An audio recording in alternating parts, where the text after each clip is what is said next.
बोले शंकर भगवान की जय। गुणवती का कार्तिक व्रत के पुण्य से सत्यभामा के रूप में अवतार तथा भगवान के द्वारा शंखासुर का वध और वेदों का उद्धार। सूत जी कहते हैं, एक समय हर्षो उल्लास से प्रसन्न मुख वाली देवी सत्यभामा ने भगवान श्री कृष्ण से कहा, भगवान, मैं धन्य हूँ, कृतकृत्य हूँ और मेरा जीवन सफल है। प्रभु, मैंने पूर्व जन्म में कौन सा दान, व्रत अथवा तप किया है जिससे मृत लोक में जन्म लेकर भी मैं आपकी अर्धांगिनी हुई हूँ। जन्मांतर में मेरा ऐसा क्या स्वभाव था, जो कौन थी और किसकी पुत्री थी, जो इस जन्म में आपकी प्रियतमा पत्नी हुई। यह सब बातें मुझे बतलाइए।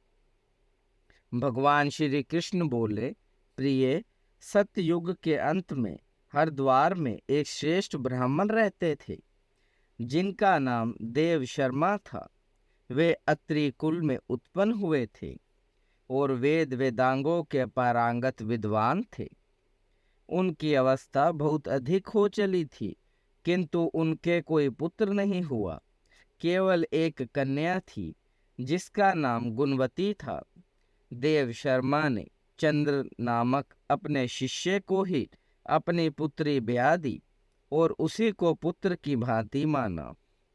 चंद्र जितेंद्रिय तथा आज्ञाकारी था।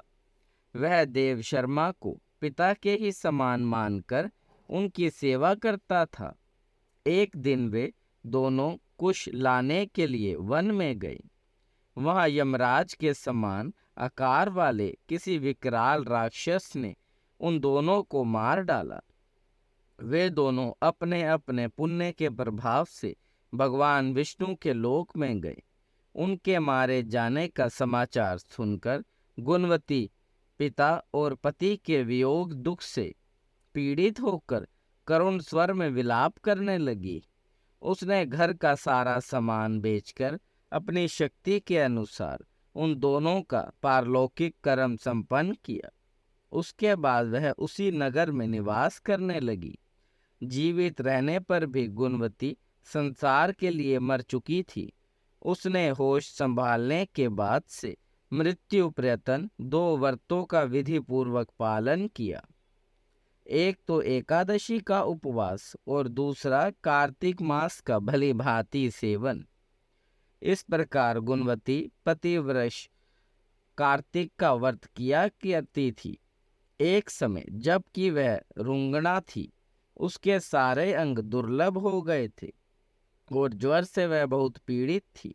किसी तरह धीरे धीरे चलकर गंगा जी में स्नान करने के लिए गई। ज्यों ही जल के भीतर घुसी, शीत से पीड़ित हो कांपती हुई गिर पड़ी। उस व्याकुलता की दशा में ही उसने देखा, आकाश से विमान उतर रहा है। मृत्यु के पश्चात वह दिव्य रूप से उस विमान में बैठकर वैकुंठ लोक को चली गई। कार्तिक व्रत के पुण्य से वह मेरे समीप रहने लगी।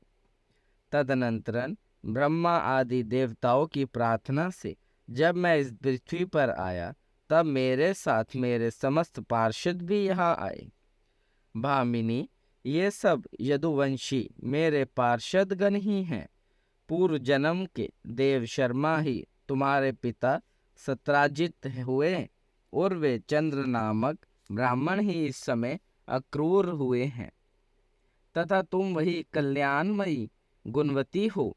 कार्तिक व्रत के पुण्य से तुम मेरे अधिक प्रिय और प्रसन्नता देने वाली हो। पूर्व जन्म में तुमने जो मेरे मंदिर के द्वार पर तुलसी की वाटिका लगा रखी थी, उसी का फल है कि इस समय तुम्हारे आंगन में यह कल्प वृक्ष शोभा पा रहा है। तुमने जो मृत्यु पर्यंत कार्तिक व्रत का अनुष्ठान किया है, उसके प्रभाव से तुम्हारा मुझसे कहीं भी वियोग नहीं होगा। प्रिय, पूर्व काल में राजा पृथु और महर्षि नारद का इस विषय में जो संवाद हुआ है, उसको सुनो। पृथु के पूछने पर नारद जी ने इस प्रकार कहना आरंभ किया। प्राचीन काल में शंख नामक एक असुर था जो समुद्र से उत्पन्न हुआ था। उसने इंद्र आदि समस्त लोकपालों के अधिकार छीन लिए। देवता मेरुगिरी की दुर्गम कंदरचाओं में छिपकर रहने लगे। उस समय दैत्य ने विचार किया, यद्यपि मैंने देवताओं को जीत लिया है, तथापि वे बलवान दिखाई देते हैं। अब इस विषय में मुझे क्या करना चाहिए?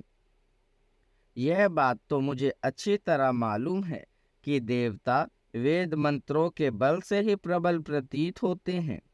अतः मैं वेदों का ही अपहरण करूंगा, इससे सब देवता निर्बल हो जाएंगे।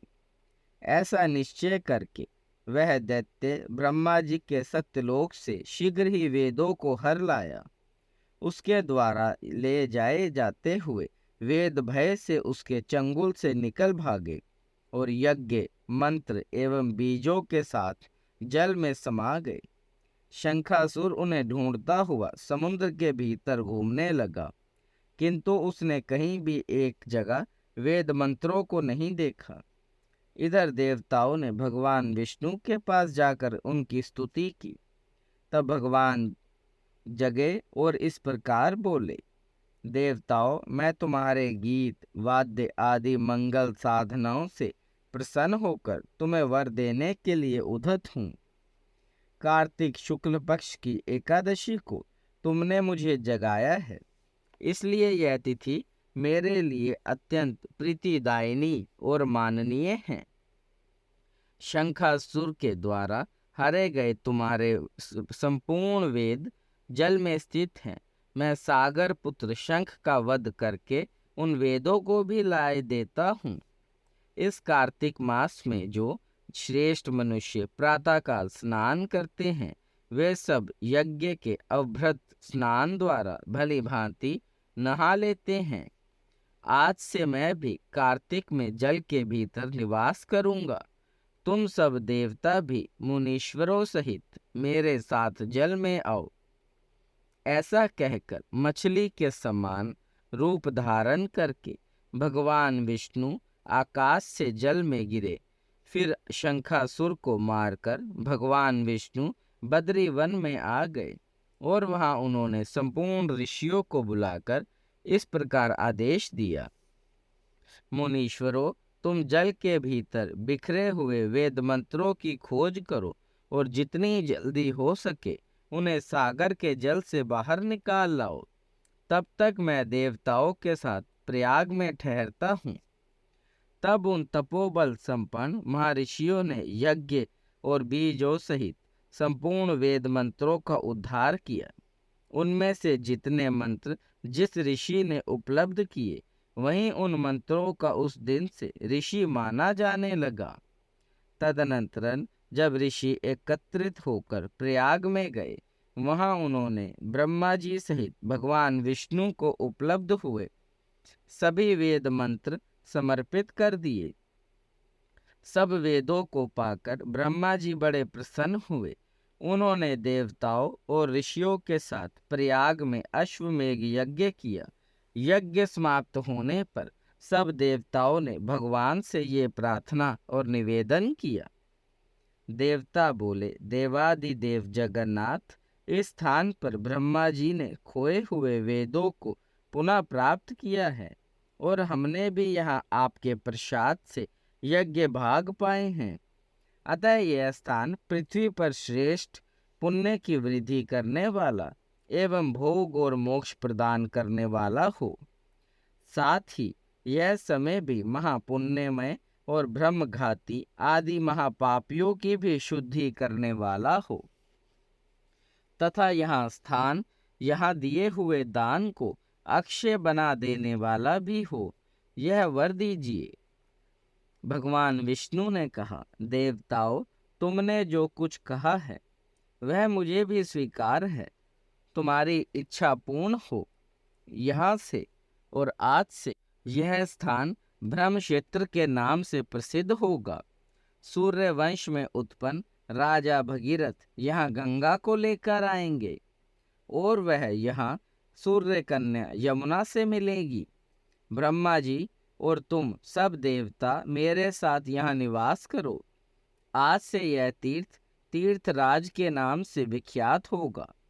तीर्थराज के जल से तत्काल सब पाप नष्ट हो जाएंगे। सूर्य जब मकर राशि में स्थित होंगे उस समय यहाँ स्नान करने वाले मनुष्यों के सब पापों का यह तीर्थ नाश करेगा। यह काल भी मनुष्यों के लिए सदा महान पुण्य फल देने वाला होगा। माघ में सूर्य के मकर राशि में स्थित होने पर यहाँ स्नान करने से सालोक के आदि फल प्राप्त होंगे। देवादिदेव भगवान विष्णु देवताओं से ऐसा कहकर ब्रह्मा जी के साथ वहीं अंतर्ध्यान हो गए।